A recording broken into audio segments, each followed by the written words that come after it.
right, we are good.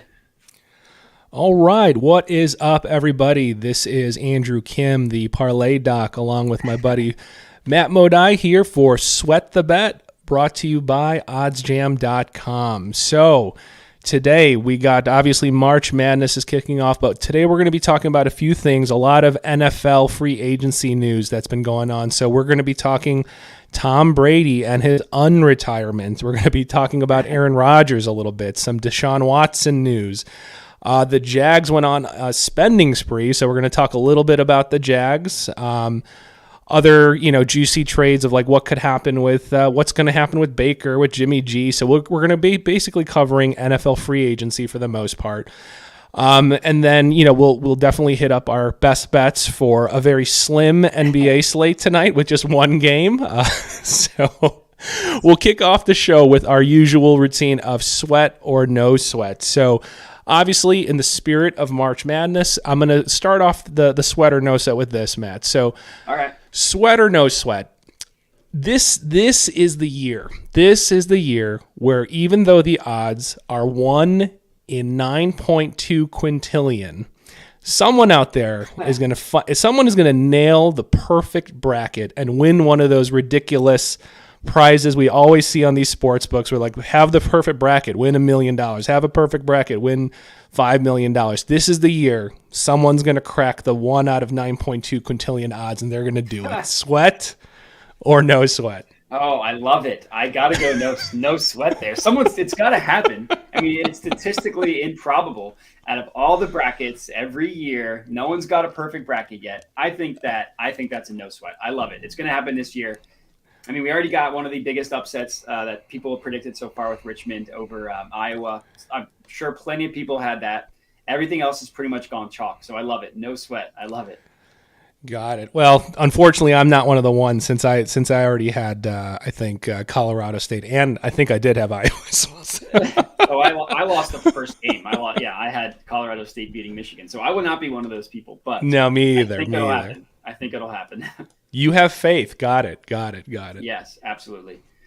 All right. So for you, I'm sticking with the NFL. We're talking about the Jags and all the moves they made. My sweat or no sweat is I think the Jags win at least 8 games this year. So they'll go at minimum 8-9. Man, 8-9. Oh, that is a lofty goal. I'm gonna have to say, I think that's still gonna be a sweat. I think that's gonna be a sweat. So, I mean, we'll get to it today, and there's been a lot of changes, lot of signings. Some I think are good. Some I just kind of question, were they making moves just for the sake of making moves? So I guess that we'll kind of get into the rationale of that later. I think it's doable, but I think that's not going to be an easy cruise to 8 wins. So I'd say sweat, doable, but a sweat probably. What do you think? Okay, that's fair. Yeah, I mean, my logic there is, they 100% overpaid for pretty much everybody they signed. I mean, Christian Kirk we're going to get into that later, but just an obscene amount of money that he got, and then Zay Jones, I think, got like an F from some people that were like grading free agencies, but at least the people they signed are like legitimate NFL players, so they overpaid, and that'll cost them in a couple years when they're like in cap hell. But at least they're NFL players, and I think going from Urban Meyer, who's like the most hateable coach in the world, to someone like Doug Peterson, who, as an Eagles fan, plenty of experience with Doug. Everybody loves Doug. The players loved him. He got along with everybody in the building. I think it's going to be such a refreshment going from Urban Meyer to Doug Peterson that I think, and they have such an easy division. The Colts, who knows what they're going to be. The Texans, I think we know they're going to be probably pretty bad. The Titans, they were the 1 seed last year, but analytically they didn't really test well. So I think they could have an easy division. They have a last place schedule being the worst team in the NFL. So I think 8 wins. It's a little bit lofty considering how bad the Jags have been, but I'm putting faith in my man, Doug Peterson. Yeah, I like Doug. Honestly, it's like when we were in Matt Nagy hell here in Chicago, that was a name that I was kind of throwing. I said, I would be glad if we can get like a Doug Peterson type into the locker room to kind of navigate and take like Justin Fields under his wing. So yeah, no, I like the choice there for sure. I think that's a huge upgrade. So hopefully, it may take some time, but hopefully he can kind of steer that ship in the right direction. So yeah, I am a Doug Peterson fan. I like him as well. So yeah, I'm putting a lot of faith in Doug, and maybe he'll get. I mean, he got the best out of Wentz for a couple of years until the wheels fell off. Maybe he can get the best out of Trevor Lawrence as well. Sounds good. Sounds good. So, all right. So, moving into the main segment, the meat and potatoes of our show. Like we said, we're talking about NFL free agency, but we're going to kick it off with some of the returning QBs. So, obviously, by now, all of you are very familiar that Tom Brady has unretired himself after a very, very short, very brief stint in retirement. So, Tom Brady is coming back. He kind of broke that on social media. So the question here is, right, so that obviously affects a lot of kind of the free agency moves. You know, we saw a lot of the funny memes and tweets about, you know, cartoon, you know, depictions of this is what all the, you know, free agents are thinking now on the Bucs, and now everyone's changing their minds. So let's kind of go through the list of Tom Brady coming back and what we know about their free agency so far. So at least, you know, as of last night, so some things might have changed. We know that Chris Godwin, initially he was franchise tagged, right? Then they finally reached a multi-year deal, 3 years, $60 million, $40 million of that is guaranteed. You know, and basically some of that was to maneuver and make sure that they're not going to take such a huge cap hit up front to free up space for other free agents. And they've already re-signed center Ryan Jensen, who's kind of highly sought after. So they've retained him for a 3-year deal, $39 million. Looks like Carlton Davis has kind of been locked up at cornerback. And they've made some other moves. They picked up Russell Gage, it looks like, from Atlanta for a 3-year deal. They've picked up guard Shaq Mason from the Patriots, traded a 2022 fifth-round pick. So someone who sounds like played with Tom Brady before as well. Gronk, obviously, now he kind of changed his tune. Before he was saying, I'm not tied to Tom Brady and what he's going to do. Then all of a sudden it changed to, there's a good chance that I'm going to return to the Bucs. So there are still some question marks, right? So what's going to happen with playoff Lenny, Leonard Fournette, you know, Ndamukong Suh, JPP. It looks like Lenny, he said some kind of farewell or goodbye to Tampa on Instagram, and then he removed it, of course, soon after. So that's kind of raising question marks. So knowing that some of these free agents, they've been locked up, some guys are probably not going to be able to retain. There's some, you know, big name guys like Ndamukong Suh, who's used to making a ton of money. He already kind of took a team-friendly deal before. He used to make like $14 million a year, was paid about $9 million. You know, it's like, do you want to bring him back? Is he going to take another team-friendly type of deal? Or is he like, you know what, I'm at the tail end. I got to get paid on kind of probably my final contract when I have some of my prime left. So that's kind of the situation with the free agents. So my question for you, Matt, is knowing this is the situation with the free agents, these are the people that at least signed so far, having Brady back and some of the pieces that have been locked up, does this already make them automatically one of the top contenders, one of the favorites again as a Super Bowl favorite? Or do you feel like there's just still too many holes and gaps and deficiencies that it's still going to be kind of an uphill battle to be a legit Super Bowl contender? Or are they legit already just because you got Brady back? I think they're legit already. I think all they needed was Tom Brady. I mean, it's interesting when you look at the NFC, who are the good quarterbacks that are like, I mean, with Brady back, obviously Brady, there's Aaron Rodgers, and then Russell Wilson got traded. Sure. I mean, Wentz moved to the NFC, which just hurts the conference. Dak Prescott. So much Wentz hate. I love. Yeah. I mean, I got to get my shots in. I mean, Dak Prescott's obviously good. And then there's like Kyler Murray and Matt Stafford who are like good, but not quite elite. And then who knows what the 49ers are going to be. Nobody in the NFC East besides Dak is really worth talking about. And then the NFC North, I mean, Kirk Cousins, we all know what he is. So, I mean, like, the Bucs are probably going to walk into a top 2 seed. They could easily be the 1 seed. I mean, we'll get to the Packers. They have some holes that they need to figure out. And I feel like it kind of got glossed over. Just the injury, how badly the injuries hit them in the playoffs last year, especially to the receivers. Well, whatever you want to call whatever happened to Antonio Brown. I'm not really sure that's injury related, but yeah. Either way, he wasn't on the team. And then they had their cornerbacks were banged up all year. They had to sign Richard Sherman in the middle of the year. So even with all the holes, I mean, getting Russell Gage, I think, is huge. They're going to get Gronk back. Getting back Ryan Jensen's huge. Trading for Shaq Mason is big because their guard, Ali Marpet, retired.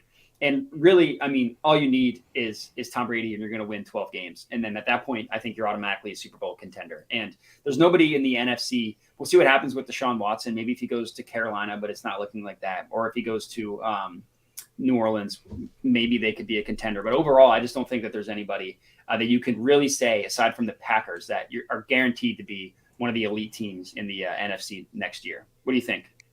Yeah, no, I think, like you said, I mean, just the QB position is just, I mean, I'm stating the obvious. It's just so crucial, right? So just having Tom Brady back, that already puts you in playoff contention. And I agree. I think, picking up Gage, it's just, the injury bug was just so bad for this team. Not making excuses for Brady and whatnot, but look, they got decimated. They got hit with a ton of injuries, especially with their offensive weapons. So trying to figure out how do you add some redundancy, some, solid kind of backup or whatever, wide receiver 3-4 types just as backups. I think that's going to be important going forward.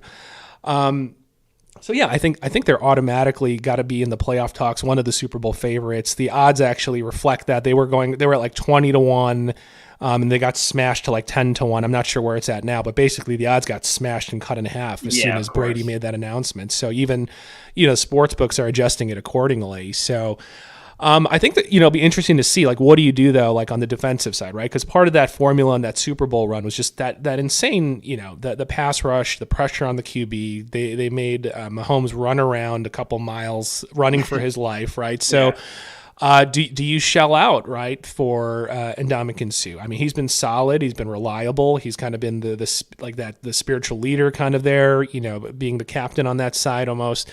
And then, like JPP, he's been kind of banged up, lots of different injuries, knee issues, this and that, so do you bring him back, right? So it's like you got to make some decisions, with salary considerations, cap considerations. So it's going to be interesting to see what they do on that side of the ball, because can they maintain that high level of defense, pressure on the QB like they have in years past? Is age going to start finally catching up, to those players? So we'll see. But I do agree. I think they're going to be legit. They're going to be a force to be reckoned with, basically. So for all the Brady haters out there, you're going to have to endure another year of people kind of saying the phrase "goat" over and over again, and you hating on him. So, but he's back for a year, and I think they're going to be there in the mix. So. Yeah, I agree, and I'm one of those people that cannot stand Tom Brady for a lot of reasons. So, I can't think of anybody that was actually probably surprised that he came back. I mean, he retired. He wanted to spend time with his family. Then, like 2 months was time with his family. He's like, you know what? I'm actually going to go back to playing football. Yeah. He couldn't last 2 months. But, I mean, there's really nothing bad you can say about him as an actual quarterback. So, the defense, they struggled last year. I think they'll probably struggle this year. I think you probably let Ndamukong Suh go because he's so old. They have Vita Vea, who is, a force to be reckoned with up the middle. You probably bring back JPP, and then you just – you throw darts in the draft. So they drafted someone in the first round last year, Joe Tryon, I think from Washington or Washington State or something like that. He didn't really get much playing time last year because he's behind all these vets. So you give him playing time, and you take a bunch of darts in the draft, and you hope one hits. Because other than that, I mean, that defense, they can get the secondary shored up, which I know they just mostly had injury problems last year. I think that defense could be just as good as they were the Super Bowl year. And I have a lot of respect for Todd Bowles, defensive coordinator. He pretty much owns the unit. So I think they'll be well coached. It's really if they can stay healthy and if they can produce the pass rush, they get lucky and get a hit on some sort of draft pick, Yep. Sounds good. So moving on to the other news. This one probably not as, hyped in the media, but Aaron Rodgers, coming back to the Packers. Almost for me personally, it's kind of this sigh of, all right, can we just move on? I'm kind of sick and tired of this whole, Aaron Rodgers being dramatic in the news with his, where am I going? Teasing. Brett Favre. Yeah. I'm just glad we can just kind of move on and be done with it, because I'm kind of sick of the teases and the innuendos and whatever subliminal messages he's trying to throw out there. He's back with the Packers. To keep it simple, he's projected to make over $150 million over the next 3 seasons. And there's some voidable years on the back end, past that. But so my question is, so he's back, that's kind of settled. I really do think there's question marks though, with kind of how they continue to stall out and kind of can't, get past that next level, right? What are they going to do in terms of his weapons? And that's kind of what I wanted to focus on today, because there's already issues, right? We have Devontae Adams, probably on the brink of maybe, holding out, not being happy about the potential of just kind of being stuck on a franchise tag. You had, Marquez Valdez-Scantling, Equanimeous St. Brown. So, names, okay, they're decent here and there, but it's like they might leave in free agency. Cobb took a pay cut to stay with the team. Tanyan had the injury. Supposedly he's on track to come back, but a free agent. So weapon-wise, like, what is Rodgers going to have on the offensive side of the ball to work with? Because, look, he's crazy good. Devontae Adams is a beast, unstoppable. But at the same time, at times during the last season, it became one-dimensional. And for most of the time, it didn't matter. They were just that good. They could be one-dimensional, and just defeat you just feeding, Adams and mixing in some runs with Jones, etc. But what do they do on the offensive side? Like, who do you keep? Who do you got to pick up? What kind of moves do they got to make? So what do you think about in terms of what kind of weapons do you need to surround them with coming up this season? Yeah, that's a good question. I mean, losing Valdez-Scantling and Equanimeous St. Brown, I don't think is that big of a deal. I mean, they've long struggled to find a number two outside of on the other side of Devontae Adams. They had a fun run with Tanyan. He was good last year, and then he was good up until he got hurt this year. Randall Cobb really hasn't been good for years at this point. If you look at that playoff game, both Devontae Adams and Aaron Jones, their starting running back, went off, and then there was no one else, and they scored 10 points in that playoff game. I mean, their offense, and granted it was cold, but whatever, their offense couldn't do anything, and that's kind of been just the answer of how you stop the Packers is just you let Devontae Adams and you let Aaron Jones eat, and then you kind of just you shut everybody else down. And then they struggled in the playoffs last year against the Bucs. They had turnovers and stuff. They couldn't score. So I think you probably wait until the big names in free agency sign elsewhere. Like I saw Allen Robinson just signed with the Rams. I don't really know, who even that good is left, but at that point, they don't really have the money to sign anybody, so they're just bargain bin shopping. So you find some, like Juju Smith-Schuster, you sign him to a one-year deal, maybe get him to rebuild his value, and someone kind of in that mold who isn't going to command a lot of money and probably once a year to just rebuild their value. So like DJ Chark would have been a good one, but he went to the Lions. So yeah.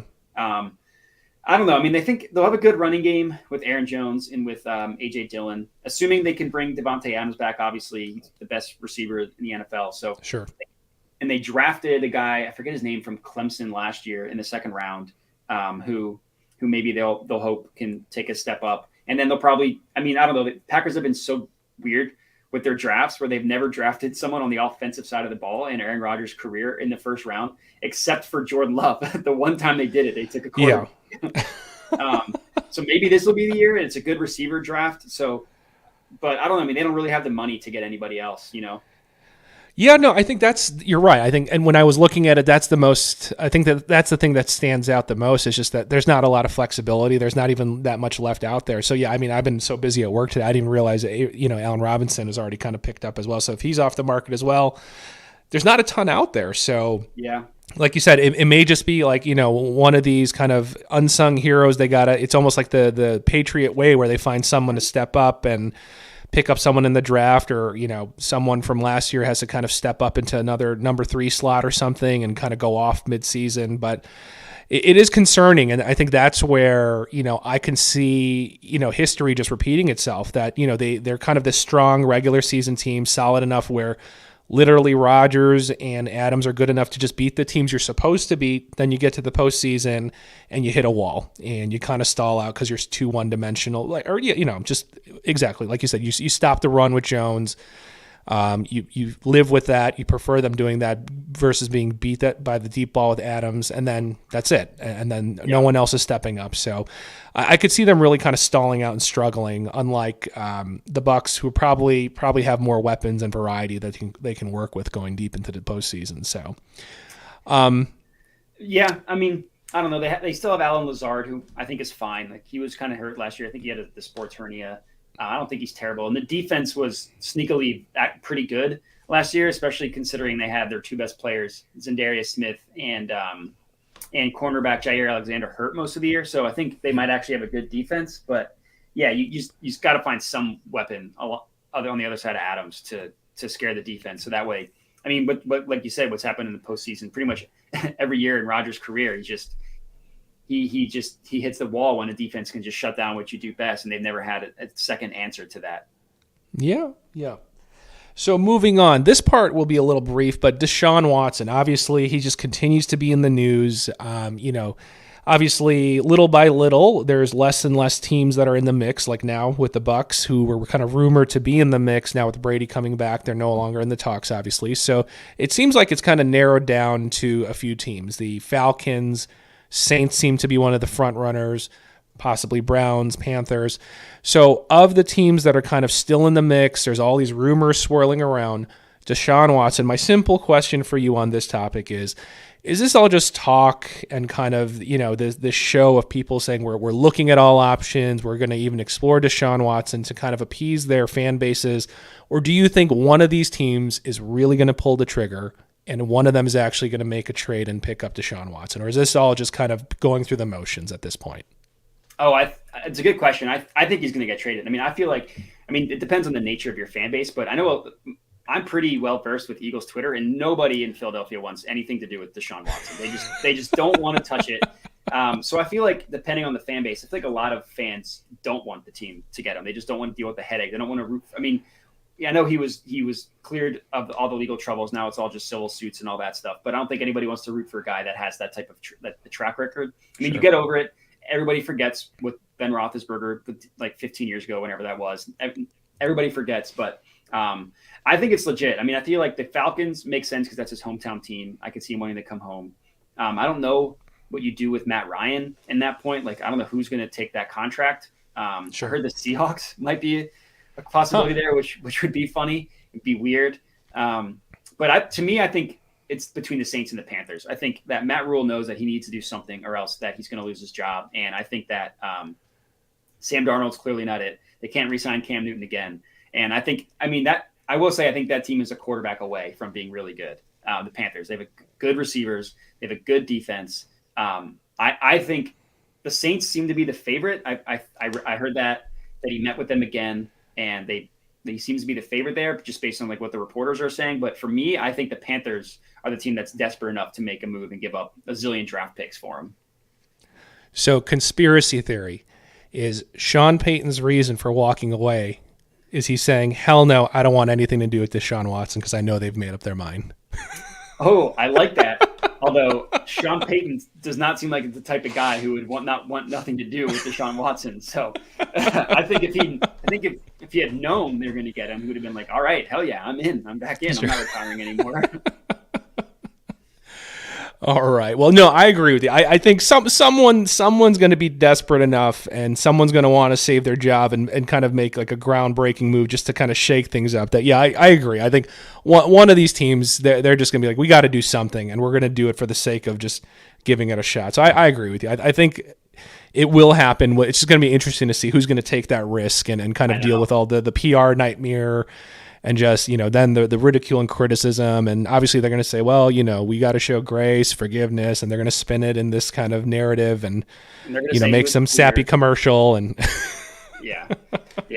Honestly, I was knowing how the Eagles roll, I was shocked that they weren't more interested in Desean Watson. I think reports are that which wasn't interested in them.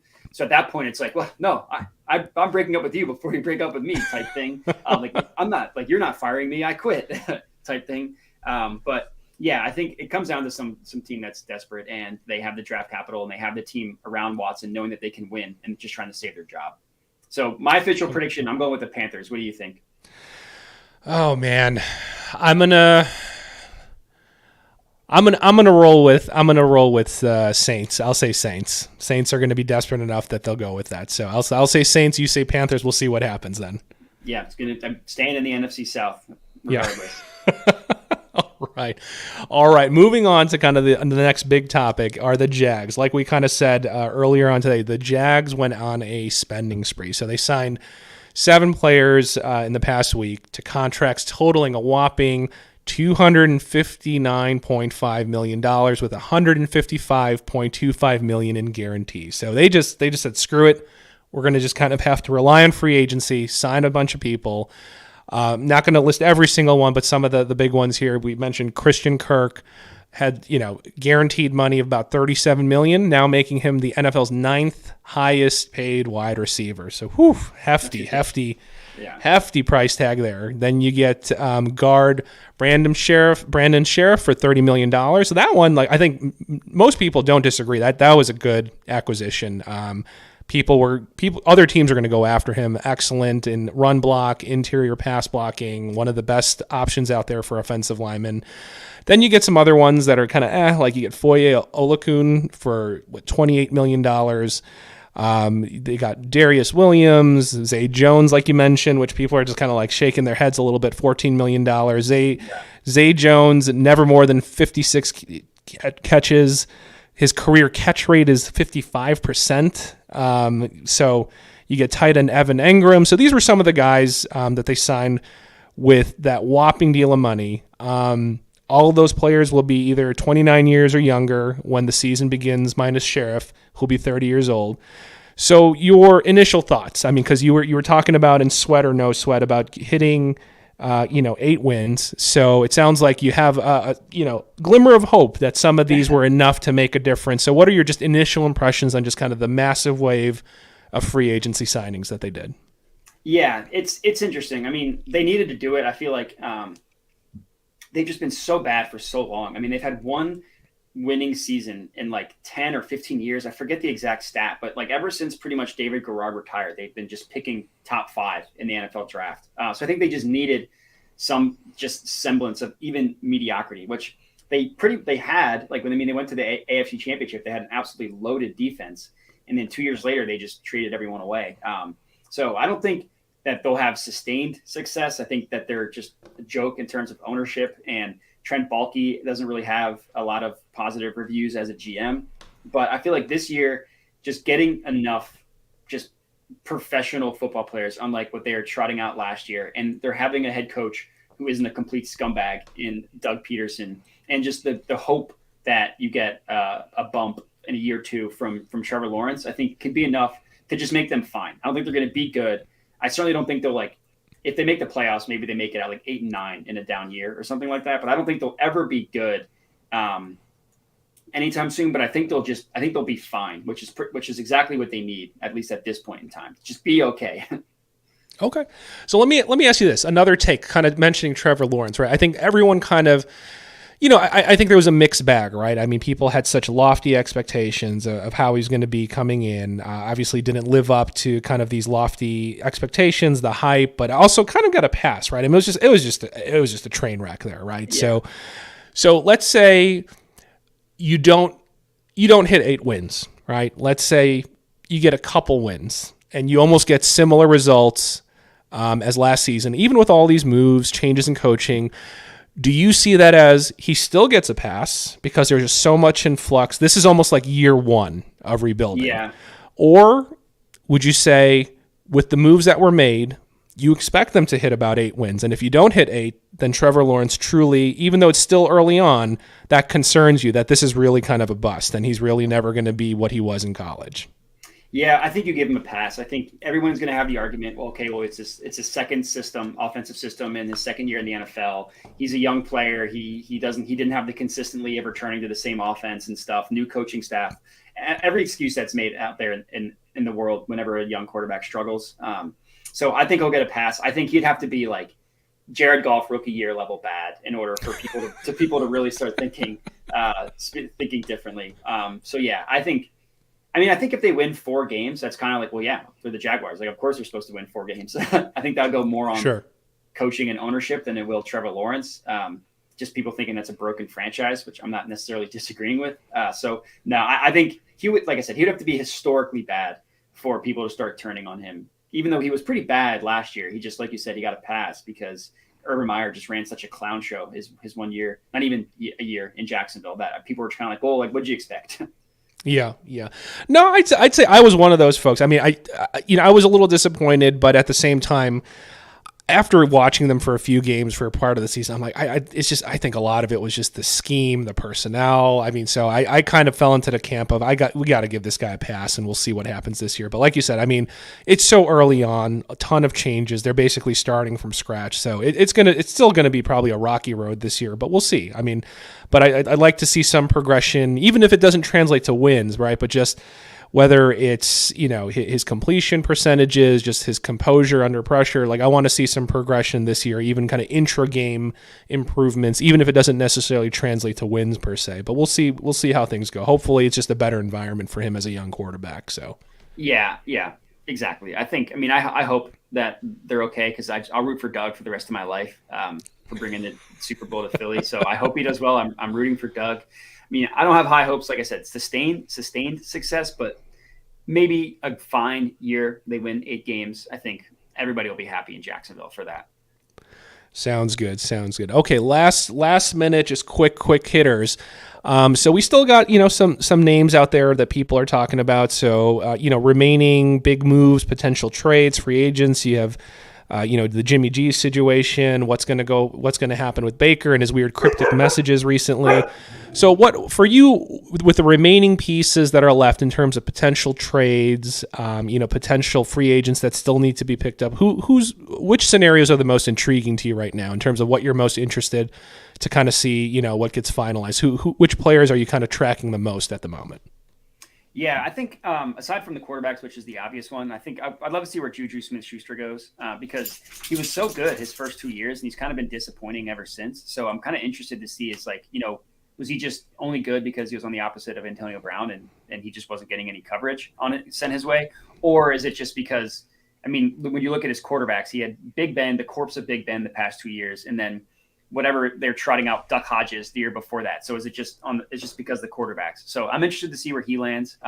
Seems like a good reclamation project for like the Chiefs, who have been long trying to get another receiver on the other side of Tyreek Hill. So yeah, aside from the quarterbacks, I'm looking to see where Juju Smith-Schuster goes. What about you? Sounds good.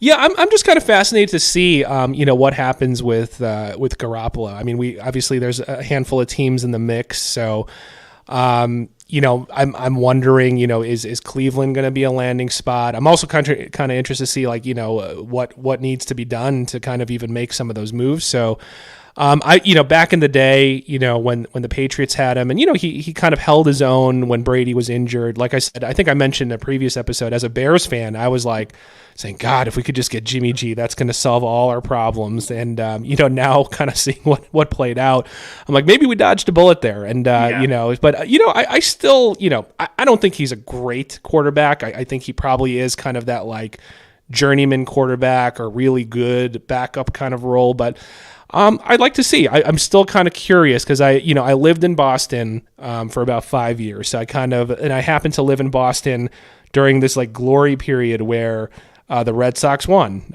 the Bruins won, the Celtics won, the Patriots were dominating. I'm like, what the hell is this? I transplanted from Chicago to Boston, where after the Jordan era, it was basically like this losing culture of everyone sucking, and I'm like, this is what Boston gets. I'm like, you guys are spoiled as hell over here. So yeah. I did get intrigued with Jimmy G even back then, and kind of followed him for a bit.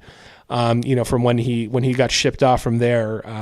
So I'm just kind of interested to see how his career progresses, because when the Jimmy G hype was at its peak, I was kind of there in Boston, kind of watching that happen.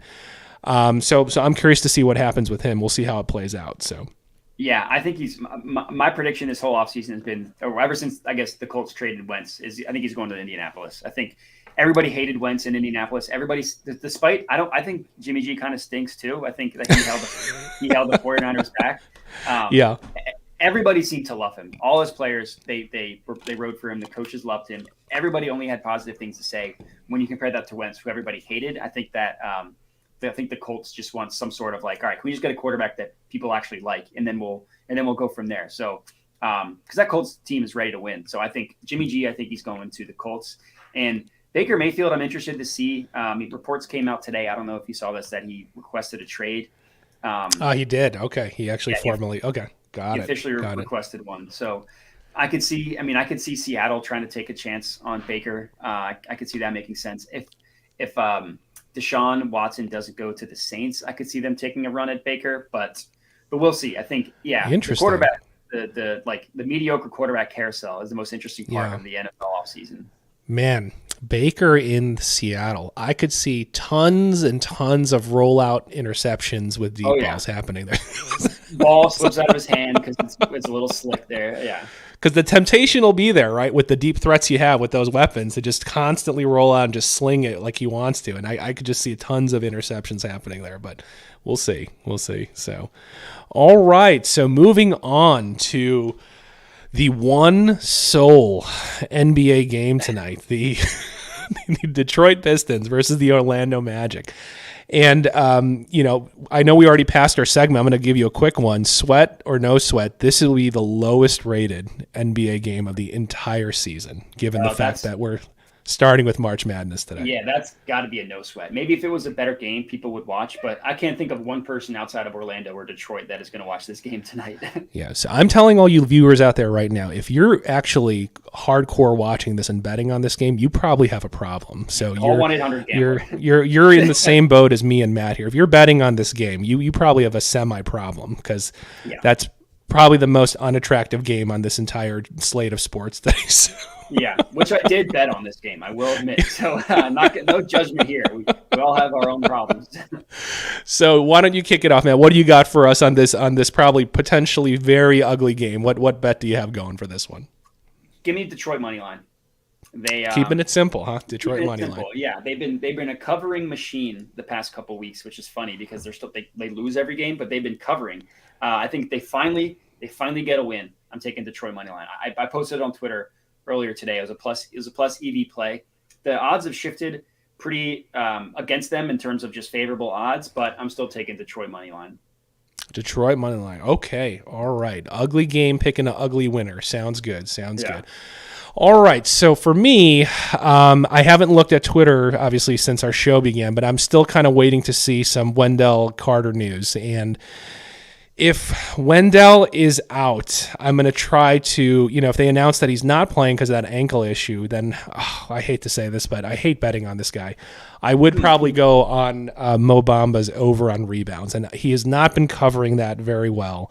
A lot of it has been due to foul trouble, limited minutes, but if Wendell's out, then I might hop on that at over 9.5 rebounds. I think the last time I looked at it, it was maybe like plus, I think it was right around even money or plus 105 on DraftKings currently. Obviously, as soon as that announcement hits, that'll change the odds and it'll shift pretty quickly. So I'm going to try to keep an eye on that closer to game time. If Wendell is in and, and he's actually going to play, then I'm probably going to pivot, and I probably will just go with Wendell Carter on points, basically, depending on where his line is. But that's kind of where I'm going to pivot. If it stands as it is, and if Wendell's announced as out, I'm going to try to quickly go on Mo Bamba's rebounds on his over 9.5.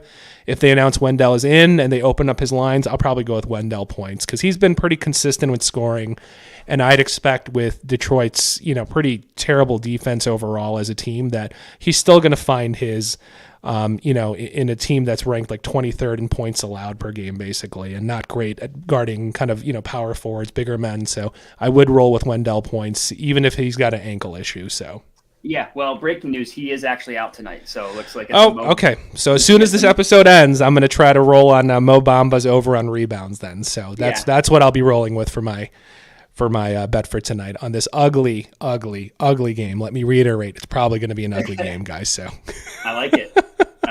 All right, so to wrap it up, so we always end up with what's cooking. So what's cooking for you this weekend, Matt? One of my college roommates is he's engaged, having an engagement party on Saturday, so that's what I'll be doing this weekend. Gotcha. All right. And you? Birthday parties for kids, man. So, I'm a father. I got a 6-year-old. So, we get invited to these little shindigs with other kids' parties. So we got something at like a kids' museum. Weather's supposed to be decent in Chicago area, so take them to some parks. So some outdoor fun for once, being cooped up here in cold Chicago. We've been very lucky. We've been getting like 50-something degree weather, which is like balmy for this time of year. So we'll take it. So some outdoor activities, some museum stuff. That's what I got going on, man. Nice. That sounds good. I mean, good weather in Chicago. Got to take advantage of that when you can. Exactly. This time of year, at least. All right, everybody. So that wraps it up for today's Sweat the Bet, episode 3. So thank you for tuning in. Good luck on all of your March Madness brackets. If you're following us today on this ugly Detroit and Orlando game, God bless you. Close your eyes and hope your bets win. And anything else we got to wrap up today, Matt? No, that's it. Thanks everybody for listening. And yeah, we'll talk to you next week. Sounds good, guys. Subscribe. Take a listen again on the podcast if you didn't catch everything. And good luck on all your bets, guys. All right, take it easy.